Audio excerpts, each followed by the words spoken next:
Let's get back on track with Simple Services and finish with a quick look at a real-world example that one of our customers built. The requirements were to visit several different data sources in a large pharmaceutical company to collect all known information about a customer and present it to the sales rep.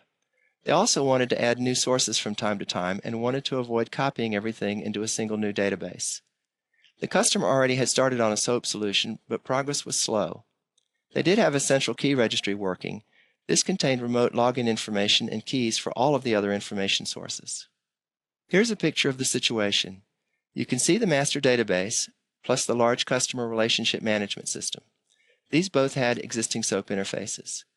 The other information was stored in SQL, Excel, and Google. They started by defining a simple service for each of the data sources. This follows the principle of flatten first. Each of these services accepts a customer name and other ID and returns what it knows about the customer as a flat item list. They used the SOAP, SQL, Excel, and Google connectors to build these 5 flattening services. Next, they wrote a mashup service that calls the master DB and then uses the IDs and login information it returns to query each of the remaining services. The mashup service also merges all of the returned items into one big item. This mashup script can be written in Python or any other language, but since RSBScript has good features for processing items, including loops, conditionals, and try-catch, they decided to use that. The mashup script republishes its result as another simple service. Programmers can call the new mashup service from their applications. They usually like their results returned in RSS, SOAP, or JSON. We'll just note that RSS results are particularly easy to process. You don't need any registries, WSDLs, and so forth. First, you look at the service output with a browser, notice the attributes that you want to extract. Then you request RSS from your code and fish the attributes with XPath or any other XML parsing facility. Meanwhile, sales reps can start using the new lookup service right away, using a browser or Excel. These formats are very handy for copying extracts of data into reports and the like. Finally, the customer wrote an HTML output template that ports the lookup service to SharePoint.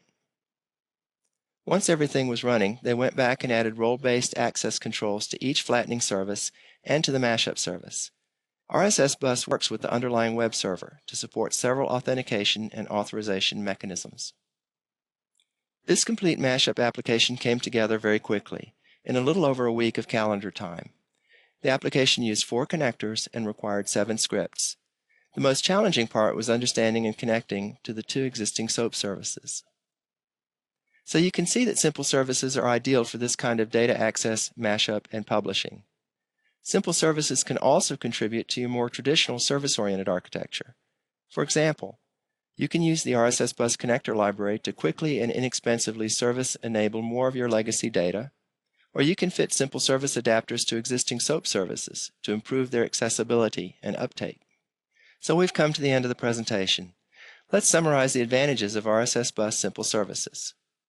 The reusable connectors speed and simplify information access, and their flat output format allows easy data extensions and mashups. Lastly, the output formats let more users derive real business value sooner. I hope that you will visit us at rssbus.com to learn more about RSSBus connectors and products and to give simple services a try. Thanks for watching.